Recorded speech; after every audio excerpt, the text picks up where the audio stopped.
Evening, we are going to be talking about funding for graduate school. And as I mentioned before, I am Dr. Janet Beagle, working here at Purdue University's College of Engineering. And go ahead and feel free to continue putting questions in that Q&A. And I will take a look at that as I wrap up the presentation. I'll also try to keep an eye on it as I go through if anything's relevant to a slide that I'm working on as well.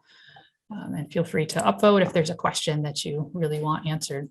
But let me just start off. Those of you who may not be familiar with Purdue, where I am talking to you from tonight, I'm currently in my home office, but I am located here in the West Lafayette area at Purdue. We're located in kind of the Midwestern part of the United States. You can kind of see where we are on that map.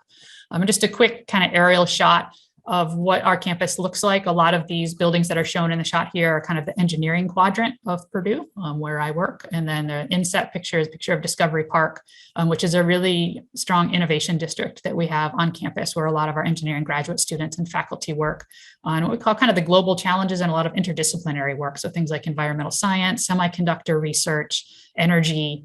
A lot of those types of issues are being tackled in the Discovery Park area. Lots of really exciting stuff happening around the Purdue College of Engineering.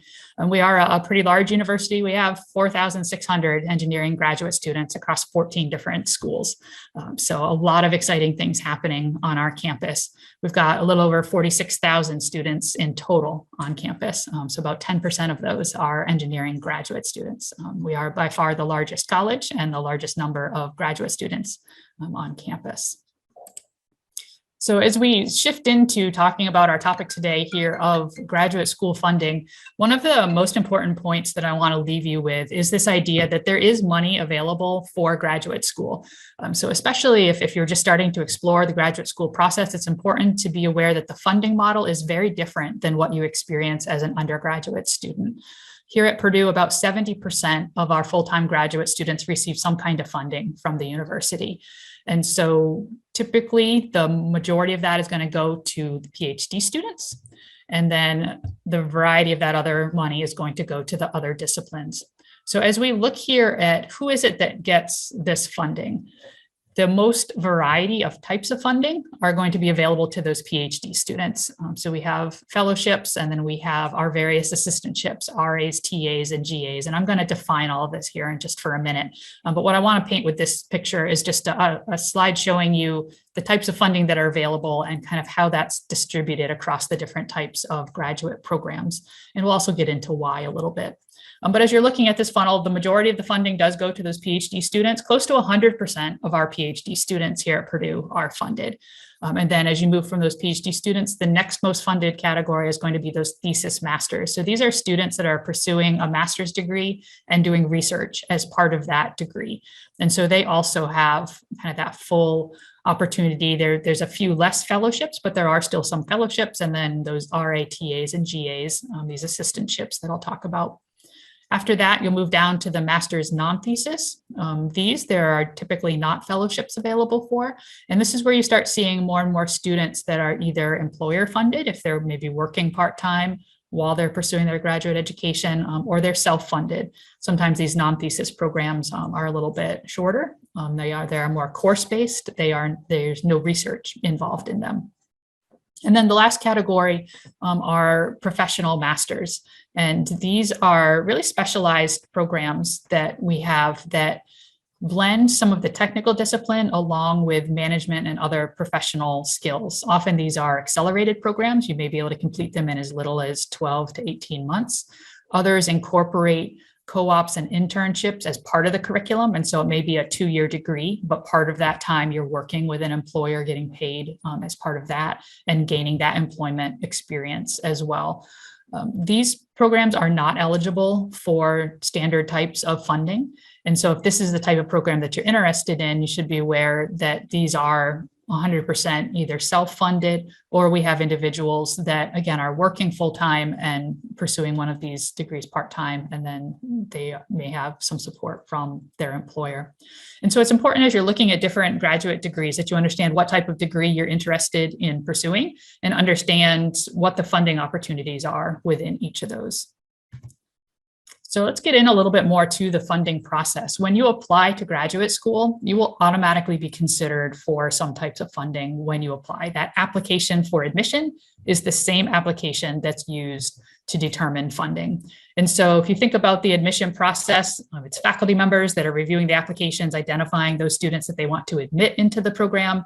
And then out of that admitted pool, they are identifying, okay, these are all the students we want to admit. These are really those top, most competitive students that we're admitting, and we're going to offer them a fellowship. And that's funding that is the most prestigious type of funding that you can get. After that, the next and the largest pool will receive assistantships. And this is where you work part-time as part of your graduate program, and then you receive funding in return for that. And then, of course, the last part are those students that are unfunded. So once all of that money has been distributed, we get down to these students who are unfunded. And so just a reminder, the PhD students will be funded first, and then it kind of works through that panel. You see a question on here, the professional masters, to see how much the tuition is. And yes, that should be on the websites for the individual professional masters programs. And some of them, if they follow the standard tuition at Purdue, then it would be on the Bursar site as well, if you're looking specifically at a Purdue professional master's program. So 2 locations there, should be on the program site, but also on the Bursar site and the tuition that's there. So as we continue thinking about the funding process, there's also what we call external fellowships, and you can apply to those directly. We're going to talk about more about that in a minute. And then once you're a graduate student, you've gone through the application process, you're already here, there's also other opportunities that come up that you may not see when you're just in that applicant stage. So there's administrative assistantships and other types of opportunities that come up once you are a student. Okay, so I've mentioned this term assistantships a couple of times. Let's talk through kind of what these are, what this looks like. So a research assistantship is where you are working part-time, helping a faculty member do research. So you're working in their lab, you're helping them run experiments, analyze data, write up papers, doing research with a faculty member. And in return, you receive free tuition and some other benefits that we'll talk about. The other type of graduate assistantship is a teaching assistantship. These are the 2 most common by far, the RA and the TA. The teaching assistantships are where you help a professor in the classroom part-time. And you may be actually helping to teach, lead some of the lectures. You may be overseeing a lab or a recitation section, or you may be helping with grading, creating the exams and quizzes. You'll most likely have office hours where you're helping students in the class. Many of you, if you're at a larger university like Purdue, have had classes with TAs. And so those types of positions are part of this graduate school funding opportunity as well. And then the last type is an administrative professional, or sometimes it's abbreviated AP, or just kind of general GA, graduate assistant. And these are ones that you often don't see as you're kind of an incoming student, but once you're here, you'll start to see these job postings at just various offices around the university. And like the term implies, they're administrative type positions. So you're working in an office at the university, helping to run the administration of the university. So for example, on my team, we actually have several graduate students that we hire. One of them works on our database. He has some great programming skills, and he helps to maintain a database that we have for some of our students. Another one helps with some of our data reporting and data analysis and running some of those types of things. And so you'll find offices like that around campus that do hire graduate students as well onto these types of assistantships.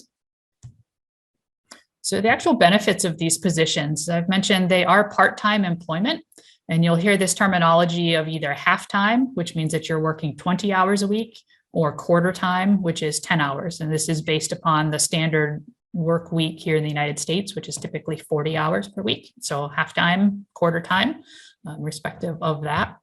And then in return, you receive free tuition. So you don't pay any tuition to the university. And you also receive a monthly paycheck. So a living stipend that you can use to pay for your other expenses. And there's often other benefits depending on whether it's a quarter time or a half-time position. There'll often be paid vacation, health insurance. There's sometimes opportunities for spousal tuition assistance because you are considered at this point an employee of the university. And so some of those employee benefits will start to apply to you as a graduate assistant as well.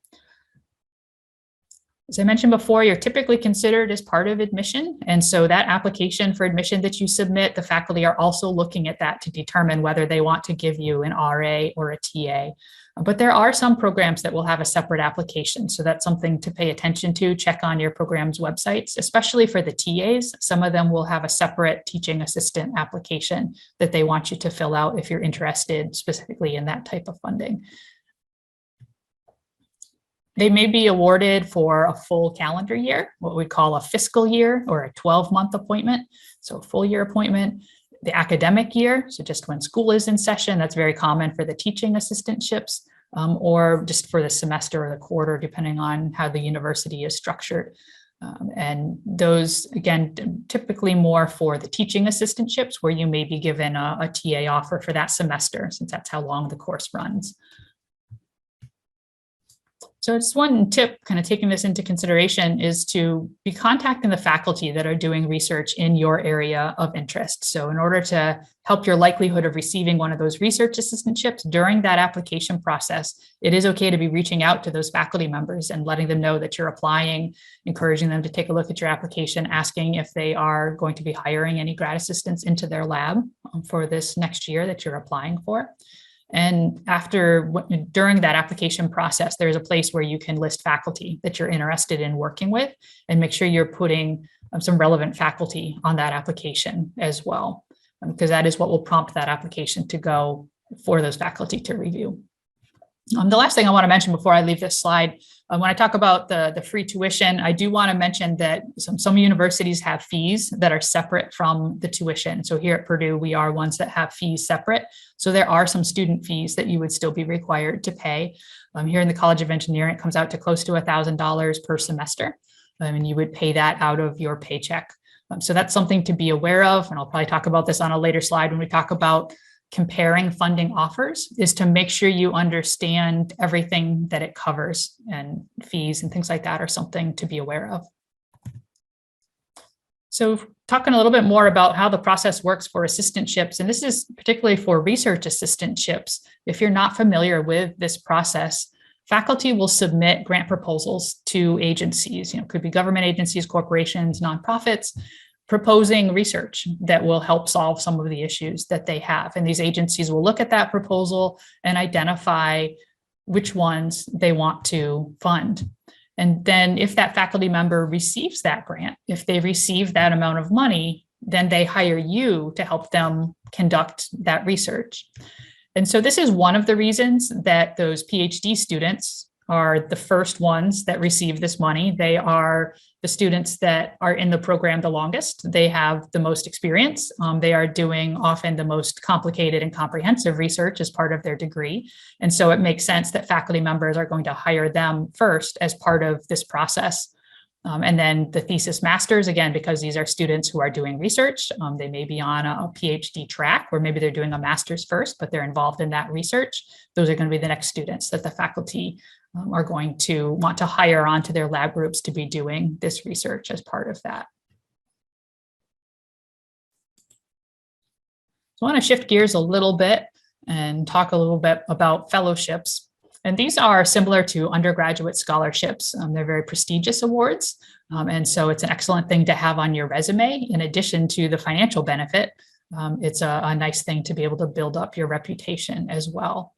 The eligibility, the benefits, the requirements can really vary widely, same as with undergraduate scholarships. You may have experienced this with them, right? There's scholarships for just a couple $1,000s. There's scholarships for very particular types of audiences. And then there's much larger types of grants as well. And the same thing can be true with fellowships. And people will use this term fellowship kind of in all these different ways. They can be kind of these small grants, or they can be very large and comprehensive funding packages.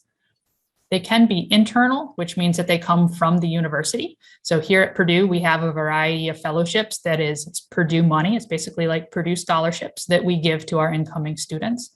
And then there are also external fellowships, and these are provided by agencies outside of the university. So the National Science Foundation is a big one. I'm going to show a couple others on a slide here in a little bit. And these are opportunities for you to apply to these external awards. And if you receive them, you can take them to any university that you are interested in going to. So those can be really nice opportunities A full fellowship is what I would typically refer to as kind of a true fellowship. And that's going to be that comprehensive package. So if you are able to receive a full fellowship, then you're receiving your full tuition, a monthly stipend or paycheck that you're receiving, health insurance. There's often additional benefits. Sometimes, especially if it's an external agency, they may have conferences that you can attend or funding to help you attend conferences and opportunities like that as well. And then there's also what we call these partial fellowships. So these can be things like travel grants or kind of smaller scholarships that sometimes people still refer to as fellowships at the graduate level. You generally cannot hold more than one at a time. So if you are fortunate enough to receive multiple fellowships from multiple sources, and we certainly have graduate students that do this, you can't use them all at the same time. So if you receive two different fellowships, this one's going to pay you $25,000 and this one's going to pay you $30,000.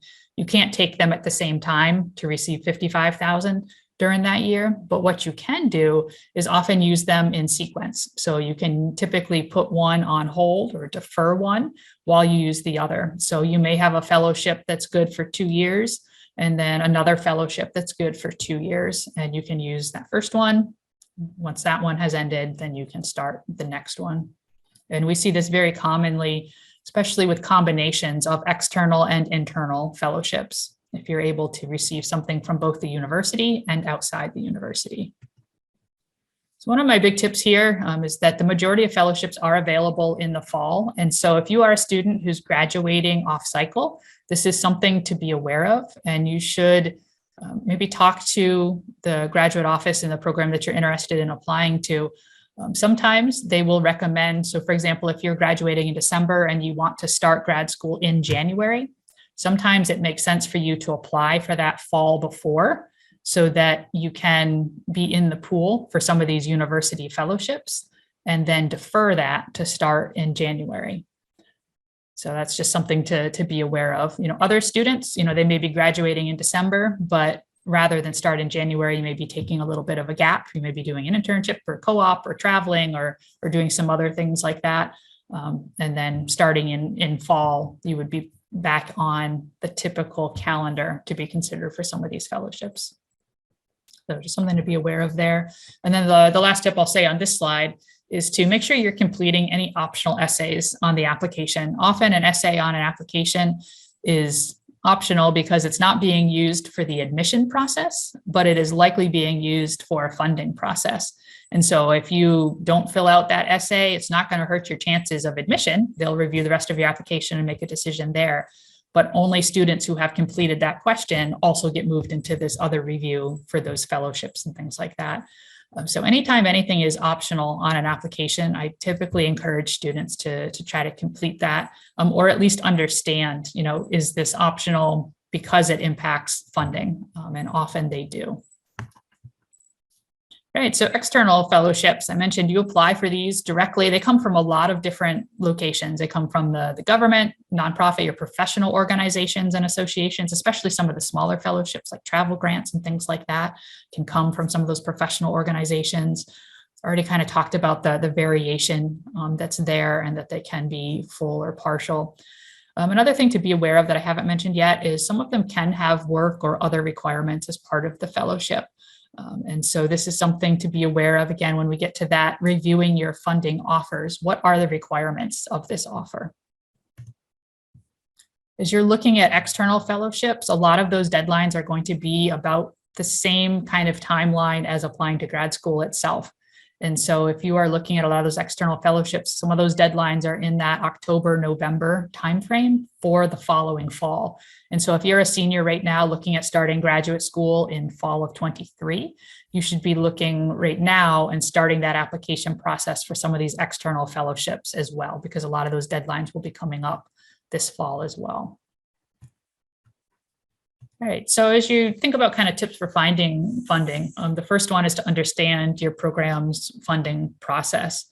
And I see one of the questions in the Q&A here that talking to this one program that you needed to already have a faculty member willing to hire you prior to being admitted. And this can vary by program, right? And this is where understanding the program's funding process is important. And one of the things I would say here is that may be true for certain programs. Others, it's not. And some of them are very explicit in how they expect this to go. There are some programs that actually don't expect you to have a match your first year, and they use the first semester or first year for you to identify what faculty you want to work with. And some of them even have built-in rotations to identify, okay, this is the match, this is a good fit, this is how we're going to move forward. Others, and it sounds like that this may be the case with who you were speaking with, do encourage students to have identified faculty members during that application and admission process. The one thing I will say here is that they may be telling you that you've got to have a faculty member willing to hire you at the time of admission, but that doesn't necessarily mean that you have to have somebody in line before you even apply, right? And so there is this entire application process that you go through. And over the course of that application process, you submit your application probably in the early December timeframe. A lot of deadlines are December 1st, December 15th, at least here at Purdue, and I think it's true at a lot of other universities as well. And then those applications are under review. There's often decisions or visitations that happen for some of the top candidates and for the admitted students. And so it's a chance to come to campus and hopefully meet some of those faculty in person as well. And so during that application process, even if you don't have somebody who has agreed to work with you at the start of the application process, still apply, still go through that process. And over the course of those few months while those applications are under review, that's an opportunity for you to be meeting those faculty members and for them to have looked at your application, to perhaps have some conversations with you. And then as those admission decisions are being made, that's when that match is happening. And so it certainly does not hurt your chances. You know, there are many students who do not have a faculty lined up at the time that you submit your application, but over those next few months, be working on meeting those faculty members, Zoom calls, email, through the application process, if you do have the opportunity to visit campus and be able to meet faculty that way. And so that's where it's important to understand your program's funding process, right? And, you know, go to different info sessions, look at the information on the website, and learn what that process is. Talk to grad students who are already there, right? If you're having trouble getting a hold of faculty or getting questions answered that way, because faculty are extremely busy, reach out to some of the graduate students and ask them what their experience was like and what advice they have and what they can tell you about how funding works within the department. And then every department is also going to have a graduate office, a graduate contact or graduate administrator who's kind of a staff member, basically my equivalent, but at the school or department level. And those individuals can also tell you more about the funding process and how it works within their school. So then also just, you know, consider what makes sense for your situation and make sure you're looking at different options. So I talked through those different types of degree options, and sometimes it makes sense that you do just plan to pay your own way, especially for some of those professional master's programs or accelerated programs. Often you're on kind of a fast track into a particular type of career, and that's the direction you want to go, and that's a path that makes sense. Other times, you know, no, it makes much more sense that you're looking at more of a research degree. You're going to pursue graduate education in places where you can be funded, and you're going to be looking for all of those different funding opportunities and applying for all those fellowships and the assistantships and making sure that you're getting that type of research experience and funding opportunity as part of your degree program. So there is a lot of variation depending on the type of degree you want and what your career goals are, where you're headed, what makes sense for you. So don't pigeonhole yourself one way or the other. I want you to be aware that there are these different opportunities, these different types, and it's not wrong to pay your own way if that makes sense for you. And it's not wrong to kind of demand or expect that you would receive funding because you're going on this other path. All right, so then during this process, I've mentioned this a couple times now, I don't think this can be overemphasized, right? It is important to be reaching out to faculty, to be proactive, to advocate for yourself kind of during this process. Attach your resume, keep your emails as short as possible, and just very professional as you're going. Talked about this too, mentioned faculty of interest in your application. So I've got a couple slides here on just a couple fellowship opportunities. So for some of the Purdue students who are on the call, I want you to be aware of the Chappell Fellowship. This is one that is for Purdue undergrads that are continuing on their grad study at Purdue. And there is a separate application for that, right? This is one of those instances where you have to apply for this fellowship. So if you go out to the grad school's website, then that's a place where you can find more information about that fellowship. And then the other one that I'll mention here is the Purdue Doctoral Fellowship. So any of you that are applying to Purdue, this one is limited to students who have graduated from a US high school. So those of you who are outside the US, this wouldn't apply to you, but those of you who did your high school here in the US. And this is one that you do have to submit a diversity essay as part of that. And so this is one of those examples that diversity essay is optional on the application. But if you submit it, then you'll be considered as part of this fellowship. If you don't submit it, then you will not be considered as part of this fellowship. So it's one of those examples there. And then different external fellowship opportunities. I want to put a couple of these terms out there. If you're not familiar with them, these are some big ones to be aware of. So GEM Fellowship for underrepresented minority students, the National Science Foundation, the NSF, that is one of the most prestigious national awards. That one's limited to US citizens and permanent residents. Other similar ones to that, the NDSEG, the National Defense, or I should say, and the DoD, the Department of Defense. Are also kind of these national level awards that are very well respected and open a lot of opportunities for you. If you're able to apply for and receive one of those, you can take them to almost any university in the United States. For those of you who are international on the call, if you're not familiar with Education USA, that is an excellent resource for funding information. They have agencies in multiple countries around the world. And so if you go out to that website, Education USA, or just Google Education USA, you'll get some good information there. Look up your local office and connect with people there. And then there's a list here we have out on our website. And I'll try to put this in the chat as well if I have time at the end to make it a little easier for you, or take a picture of this screen if you haven't already. Take a picture of it and you'll have these links as well. We have a list of close to 100 fellowships out on our website that you can look through, and there's filters and it's sortable to be able to identify ones that are a fit for you to be able to find those external fellowships. All right, so as we move into the kind of the evaluating offers, so you've gone through the whole process, you've made it through all of that, you start receiving these funding offers. How do you know if it's a good offer or not, and whether it's a good fit? So I'll just mention a couple of things on the next couple of slides to be considering here. First one is a big one, and that's cost of living, right? And so it's really important when you're comparing different offers from different universities that you have a sense of the cost of living of that university. And if you Google the Purdue cost of living map, our graduate school has a webpage where they've put together, pulled different cost of livings for a lot of the different university areas, or kind of like the Big Ten and some of our peer institutions. So you can get a sense of what the cost of living is like in these different areas. There's a lot of other cost of living calculators and things out there as well. If you just kind of Google that, you can get a sense of, okay, I'm comparing these maybe 3 or 4 universities. What's the cost of living going to be? How much does rent cost? How much do groceries cost and utilities? And what's kind of the transportation costs? Factor all of these different things in, because if you receive 2 offers and both are $30,000, $30,000 is going to go much further in some locations than it is in other locations. And so you want to make sure you understand that cost of living and know how far can your money go in these locations. We're pretty fortunate in West Lafayette. Our cost of living is one of the lower ones compared to some of our peers, especially when you start getting out to some of the schools on the coast or in the really large cities. Often the cost of living are very high there. But that's just something to be aware of as you're weighing these different offers.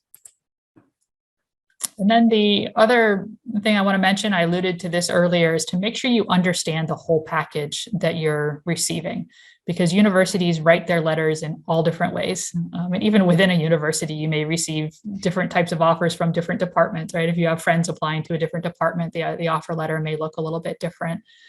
So you want to make sure you understand, these are kind of some of the big things to look at. What is the tuition and the fee coverage? There are universities that will give you X dollars, and then that's kind of the full offer. But then out of that, you have to pay the tuition, you have to pay the fees and all that. There are others, and this is more typical of a Purdue offer, where they break it down and they say, okay, as part of this offer, we're going to cover tuition, and then we're going to give you X dollars for your living paycheck and stipend on top of that. So make sure you understand what's being covered and what's not. And ask this question about the tuition and fees, right? Because sometimes it'll cover tuition, but then you still have to pay some fees, and you want to know what are those amounts? How much do I have to pay out of pocket when you're trying to compare these offers? You want to know what that stipend or that salary amount is. What is that dollar amount that you're going to receive? Sometimes it can matter too, whether it's paid on a monthly basis or a biweekly basis. The pay period, I don't know that that's as important as the whole package, but it's important to also just understand, just for your own budgeting and planning, that you know how that money is going to come to you. Is it going to come in biweekly increments? Are you going to get paid every 2 weeks? Are you going to get paid monthly? As part of this package that you receive, you may receive things like an assistantship, where you're working part of the time, so you need to know what those requirements are, and you may get a salary with that, but then you may also get a scholarship on top of that, and that's often paid more as like a lump sum as part of this package. So just understanding what all those different pieces are and how they are paid is important as part of this evaluation of the offers. And then knowing what your expenses are. Part of this is that cost of living, but part of this is, what tuition and fees do you have to pay? What other expenses are there that are going to be part of this program? Are there lab fees? What's the kind of the textbook expense and transportation costs, parking permits? If you have a car and you want to park on campus, first of all, is that even possible? Second of all, how much do those permits cost? What are some of these other expenses that may not be evident immediately that you need to factor in as you're weighing these offers?